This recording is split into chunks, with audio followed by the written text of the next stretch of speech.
इनको हिंदुत्व से कब से प्रेम होने लगा? ये राम भक्तों पर गोली चलवाने वाले लोग हैं। ये नारियों का ना चड्डी का रंग बता देते हैं इनका नेता। आजम खान बोलते हैं कि भैया चड्डी विशेषज्ञ हूं मैं, किसका कैसा कलर का चड्डी है मेरे से पूछो कैसा कलर का चड्डी का रंग है। तो ये चड्डी का रंग बता देते हैं। प्रयागराज त्रिवेणी संगम का उसको प्रेसिडेंट बना के रखे थे वो चड्डी विशेषज्ञ को। तो ये इन लोग क्या बात करेंगे सर कि सर ये विपक्ष है, विपक्ष को एक अमृत भी ला के देगी मोदी सरकार ना। जा रहा छुओगे तो मर जाओगे, यही बोलेंगे। ये विपक्ष इनका धर्म है, इनका ड्यूटी है कि अगर मोदी सरकार अमृत ला करके देगी, एक बूंद भी अगर जीभ में अगर डाल लेंगे ना तो हम अमर हो जाएंगे, कभी नहीं मरेंगे। तो ये क्या बोलेंगे? जहर है। ये कालकूट से भी डेंजर जहर है। अगर ये जीभ में डालना तो बहुत दूर की बात, ये छुओगे तो मर जाओगे। इनका विरोध करना इनका धर्म है, ड्यूटी है। कहावत है ना कि बाप बड़ा ना भैया सबसे बड़ा रुपया। ये सब स्वार्थी लोग हैं, ये सब राक्षस लोग हैं जो विरोध कर रहे हैं सौंदर्यीकरण का। भगवान का घर अगर नया रूप से कोई बना करके नई सरकार नया रूप से घर बना करके दे रही है हमें, तो हमारे लिए देवता के बराबर है भाई। हम अपना पेट से ऊपर सोचो ना, अपना स्वार्थ से।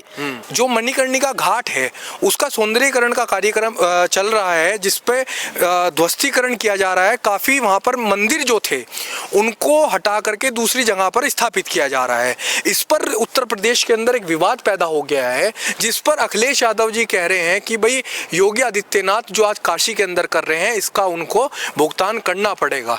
तो क्या कहेंगे? पहली बात तो आपसे पूछना चाहेंगे, जो मणिकर्णिका घाट का जो ये सौंदर्यीकरण का कार्यक्रम चल रहा है, तो ये आप किस प्रकार देखते हैं सरदार जी? अरे वो तो सौंदर्यीकरण तो होना चाहिए। ये तो टोटी भैया का तो काम है अड़ंगा डाल देना। अरे भैया ये गौ माता से जो है ना घृणा करने वाले लोग हैं। ये कहते हैं भैया वो जो गौशाला है, गौशाला से घिन आती है, बदबू आती है। इनको गौशाला से बदबू आती है मेरे भाई। इनको हिंदुत्व से कब से प्रेम होने लगा? ये राम भक्तों पर गोली चलवाने वाले लोग हैं। ये नारियों का ना चड्डी का रंग बता देते हैं इनका नेता।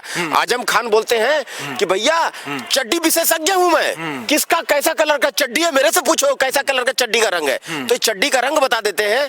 प्रयागराज त्रिवेणी संगम का उसको प्रेसिडेंट बना के रखे थे वो चड्डी विशेषज्ञ को। तो ये इन लोग क्या बात करेंगे सर? अरे भाई हर चीज जो है ना एक समय होती है, समय से अपडेट करने की आवश्यकता होती है। जो जीर्ण हो गया है उसको नई तरीका से अगर बनाया जा रहा है योगी राज में तो स्वागत है। हाँ? लेकिन देखिए समस्या यहाँ पर यह आ जाती है, जो काशी है उसकी जो पहचान है, काफी तादाद में वहाँ छोटे छोटे मंदिर हैं जिनसे न जाने कितने परिवार अपना पेट पालते हैं और कितने लोग वहाँ पर दर्शन करते हैं। उन मंदिरों का ध्वस्तीकरण किया जा रहा है, उन मंदिरों को तोड़ा जा रहा है, क्या ये सही है? देखिए सर, पेट सबका चलेगा, सबका दाल रोटी चलेगा। ये योगी बाबा की राज है, किसी को नजरअंदाज नहीं किया जाएगा। योगी बाबा का राज में एकदम सही फैसला होगा, किसी को भी पेट में लात नहीं पड़ेगा। हाँ, रह गया सवाल जो सौंदर्यीकरण करने का जो प्रथा है हर जगह पूरे भारतवर्ष में चलेगा और इसमें किसी को घबराने की जरूरत नहीं है। किसी का पेट में दाल रोटी में कोई ये नहीं लगेगा, दाग नहीं लगेगा, टेंशन लेने का नहीं है। लेकिन पहचान पे तो दाग लगेगा ना। जो काशी की पहचान थी, छोटे छोटे प्राचीन मंदिर हैं, सदियों साल पुराने कि न जाने कितने संत ऋषि महात्माओं ने वहां पर तपस्या की होगी, उनकी तपस्या भूमि होंगे वे मंदिर छोटे छोटे जिन्होंने स्थापना की होगी उन मंदिरों की। तो उन मंदिरों की जो प्राचीनता है, अखंडता है, उस पर तो दाग लगेगा? कोई दाग नहीं लगेगा। नया चीज चाहिए भाई, नया अपडेट चाहिए। अगर जीर्ण हो गया है, दरार हो गया है, उसको गिर रहा है दीवार, तो उसको तो रोकना जरूरी है ना। नया पहले के जमाना में गिलावा पर बनता था दीवार, है ना, मिट्टी का ये लगा करके बनता था। वो दीवार अगर कहीं क्रेक हो गया है, गिरने का कगार पर है, तो 10 आदमी जब गिर जाएगा उस पर दब के मर जाएगा, तब उसको ठीक करिएगा। सरकार उससे पहले ही अपडेट कर दे रही है कि 10 आदमी 20 आदमी मर जाएगा, तो आप ही फिर पत्रकार दौड़ जाओगे माइक लेकर के कि भैया कैसे गिरा, इस्तीफा दो, टोटी भैया उधर से आ जाएंगे, इस्तीफा दो, टोटी भैया उधर से दौड़ के आ जाएंगे। भैया 20 आदमी दीवार के नीचे दब करके मर गया, कितना आदमी दब के यहाँ मर गया, तीर्थ यात्री मर गया, हिंदू मर गए, और भगवा रंग का साधु संत मर गए, भैया इस्तीफा दो। योगी बाबा को तो भैया इससे पहले काम करके दिखा दे रहे हैं कि भैया सवाल जवाब में काहे फंसेंगे, इससे पहले ही जहां पर उनको डाउट है उसको दम परफेक्ट कर दे रहे, दुरुस्त कर दे रहे, नवीनीकरण कर दे रहे, रिनोवेटेड कर दे रहे। तो स्वागत है। देखिए कहने वाले ये कह रहे हैं नवीनीकरण जो किया जा रहा है ये कहीं ना कहीं आस्था को ठेस पहुंचा करके नवीनीकरण किया जा रहा है। क्या आस्था का बचाव करके नवीनीकरण नहीं किया जा सकता? कोई आस्था का ठेस नहीं है, ये बदमाशी कर रहे हैं। देखिए सर, ये विपक्ष है, विपक्ष को एक अमृत भी ला के देगी मोदी सरकार ना। जा रहा छुओगे तो मर जाओगे, यही बोलेंगे। ये विपक्ष इनका धर्म है, इनका ड्यूटी ड्यूटी है कि अगर मोदी सरकार अमृत ला करके देगी, एक बूंद भी अगर जीभ में अगर डाल लेंगे ना तो हम अमर हो जाएंगे, कभी नहीं मरेंगे। अच्छा। तो ये क्या बोलेंगे, जहर है। अच्छा। ये कालकूट से भी डेंजर जहर है। अगर ये जीभ में डालना तो बहुत दूर की बात, ये छुओगे तो मर जाओगे।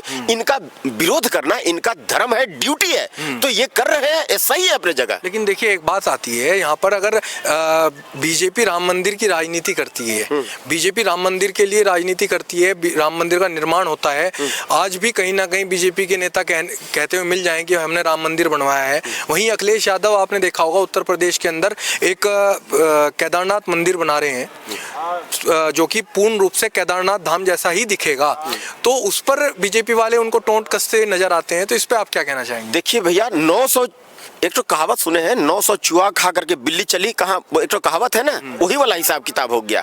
मेरा कहने का मतलब, आप जो है राम भक्तों पर गोली चलवाते हैं, हाँ, वो अच्छा लगता है। आप चलवाए हैं गोली, मरवाए हैं, यही सच्चाई है, और उसी में छाप है आपका, वही पहचान है आपका। और उसी समय जो है ना, उनको मुल्ला मुलायम नाम दिया गया था। किनको? यानी उनको, ये उनका बाबूजी को, है ना, मुलायम सिंह जी का नाम पड़ा था मुल्ला मुलायम। क्यों राम भक्तों पर गोली चलवाए, ये इतिहास में एक सोने का अक्षर में लिखा चुका है। अमिट छाप जो है ना, वो अंकित हो चुका है। इससे इसको आप झुठला नहीं सकते। अब आप चाहे जो दे दो, हाँ, मालपुआ खिला दो, सोना चांदी से लाद दो, ये दे दो, वो दे दो, लेकिन वो इतिहास जो एक बार बन चुका है ना आपका मिटेगा नहीं सर। आप राम भक्तों पर गोली चलवा दिए, हिंदुओं को मरवाए हैं, यही सच्चाई है। और दोबारा ये जो है, आप जो भी मंदिर बना दो, ये कर दो, झुठला दो, ये कर दो, तो वो जो है अब इतिहास नहीं बदल जाएगा। आंख मूंद लेने से सूर्य के प्रकाश लोप नहीं हो जाएगी, तुम्हारा पाप जो है ना वो छुप नहीं सकता है। अच्छा जी। लेकिन देखिए उत्तर प्रदेश के अंदर जो योगी आदित्यनाथ की सरकार है, उस पर विपक्ष आरोप लगाता है कि सरकार जो है कार्य करने में सफल नहीं हो पा रही है। उत्तर प्रदेश के अंदर कानून सुरक्षित नहीं है, मतलब बहन बेटियां सुरक्षित नहीं है, ऐसा विपक्ष आरोप लगाता है। लगता है उत्तर प्रदेश की क्या स्थिति लगती है आपको आज? सभी स्टेट भारत का जितना है ना सर, हाँ। सब बोल रहा है योगी जैसा हमको सीएम चाहिए। और सीएम तो छोड़िए साहब, हम लोग तो पेशेंस ही नहीं है। हम लोग तो चाहते जितना जल्दी हो सके लाल किला से आवाज आए हमारी कानों में कि मैं योगी आदित्यनाथ ईश्वर की शपथ लेता हूँ, दिल्ली से जो है ना, यहाँ देश की राजधानी से उनको जो है प्रधानमंत्री बनाया जाए। हम लोग तो ये सोच रहे हैं। अच्छा। तो योगी बाबा में क्षमता है ना। अब ये पेड़ है, पेड़ में अगर फल नहीं रहेगा तो कोई पत्थर मारेगा क्या? तो उनको इस तरह से अपमानित किया जा रहा है, उनको खिंचाई करने का काम इसलिए किया जा रहा है कि उनके अंदर में गुण भरा हुआ है। अच्छा। हाँ, अच्छे गुण भरे हुए हैं। लोग डिमांड कर रहे हैं, हैवी पब्लिक डिमांड है। और लेकिन देखिए, देखने को मिलता है कि योगी आदित्यनाथ के विरोधी कहते हैं कि वो धर्म देख करके, जाति देख करके राजनीति करते हैं। बुलडोजर एक्शन जो है एक धर्म देख करके किया जाता है। जो आदमी गलत करेगा, चाहे कोई हो, हिंदू हो, मुस्लिम हो, सिख हो, ईसाई हो, कोई भी हो, अगर गलत करेगा बाबा का बुलडोजर बराबर चलेगा। अच्छा। और आप अगर गलती नहीं करोगे तो देखते हैं बाबा जी एक तो छोटा सा मुस्लिम बच्चा को भी गोदी में लेकर के खीर खिला रहे थे। जब उनको अगर नफरत रहता तो बच्चा को गोदी में लेकर के खीर क्यों खिलाते? उसको तो छूते भी नहीं। तो वो सबको प्यार करते हैं, सबका साथ, सबका विकास की बात करते हैं। आप गलत करोगे, आतंकवादी वाला काम करोगे, कोई लड़की का दुपट्टा खींचोगे, अगर लड़की एक्सीडेंट होकर मर जाती है, आप यहाँ लड़की छेड़ोगे ना, अगले चौक में तेरे को यमराज से दर्शन करा देंगे। यह है योगी बाबा। और लड़की लोग निर्भीक होकर के 2 बजे रात तक घूमती है।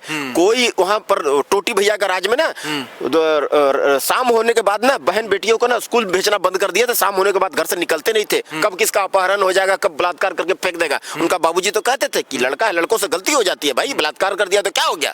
तो बताओ, तो वो दोबारा जंगल राज नहीं लाना है सर। योगी बाबा का हर जगह डिमांड है, और योगी बाबा हमें तुरंत प्रधानमंत्री के रूप में चाहिए। अच्छा। लेकिन देखिए, आप दोबारा से उसी मुद्दे पर आते हैं, जिस प्रकार काशी का सौंदर्यीकरण किया जाता है, इसी प्रकार वृंदावन के अंदर सौंदर्यीकरण की बात चलती है बांके बिहारी मंदिर पे, तो वहाँ के जो तमाम लोग हैं वो उसका विरोध करने लगते हैं। आखिर जो लोग वहाँ के रहने वाले हैं, जो लोग वहाँ पर रहते हैं, अगर वही विरोध कर रहे हैं इस चीज का, तो फिर सरकार क्यों कर रही है? क्या राजनीति के लिए कर रही है केवल अपनी? देखिए, हर एक कहावत है ना कि बाप बड़ा ना भैया, सबसे बड़ा रुपया।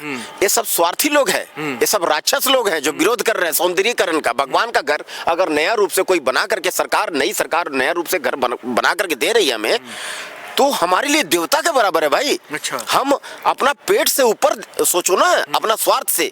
स्वार्थ में तो श्री राम प्रभु का जो है डूब करके और श्री राम प्रभु को वनवास करवा दिया था सब हैं। श्री राम प्रभु को ऊपर में लांछन लगा दिया था, माता सीता को ऊपर में, माता सीता को जो है श्री राम प्रभु को त्याग करना पड़ गया था।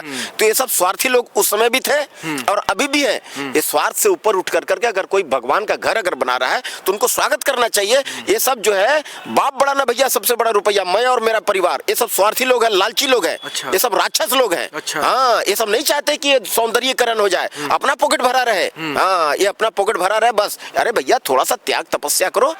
तपस्या नाम का कोई चीज होती है। श्री राम प्रभु 14 साल तक वन भटकते रह गए और तुम क्या किए? अयोध्या धाम में उनको जिता दिए, दुष्टों को जिता दिए, है ना। जो राम भक्तों पर गोली चलवाने को 37 सीट देकर के उसको मजबूत कर दिए, उसको जबकि उसको नहीं आप जिताए, जो कि आपको एड़ी से लेकर चोटी तक का पसीना कर दिया अयोध्या धाम को सजाने में। अब उनको आप बाहर धक्का देकर भगा दिया अयोध्या धाम से। तो आती है बात, यही तो आती है कि जिस समय राम मंदिर का उद्घाटन हुआ उसके पश्चात जब चुनाव आते हैं, चुनाव में बीजेपी को ही हरा दिया जाता है, तो कहीं ना कहीं जनता का रोष है, लोकल जो जनता है वहाँ की, उनके अंदर तो रोष है ना इस चीज का।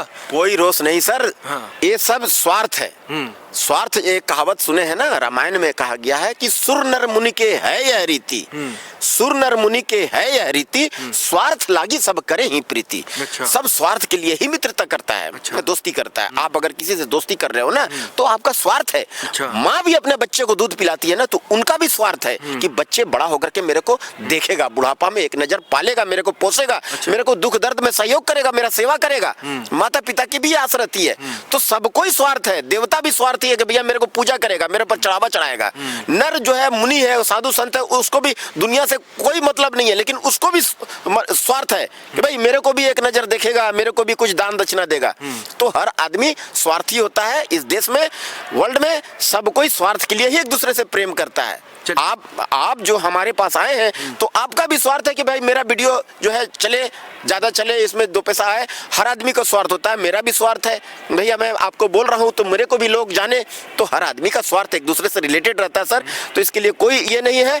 तो जो सब स्वार्थी लोग हैं और स्वार्थ ऐसे ही चलता रहेगा आगे भी, और स्वार्थी लोग से कोई न सका है और न सकेगा। चलिए, अंत में केवल आपसे इतना पूछना चाहेंगे, जो ये सौंदर्यीकरण हो रहा है काशी विश्वनाथ के अंदर, तो इसका आप समर्थन करते हैं? बिल्कुल 1000% स्वागत करते हैं। समर्थन क्या, हम स्वागत करते हैं। और हर जगह, और बीजेपी को भी मैं बोलना चाहता हूं कि बार बार ऐसे जो है ना छोटा छोटा चीज के लिए नाटक नहीं करो कि एक नया चीज आज ये कर दिया, फिर यहाँ झगड़ा कर दिया, कंट्रोवर्सी कर दिया, इधर कर दिया।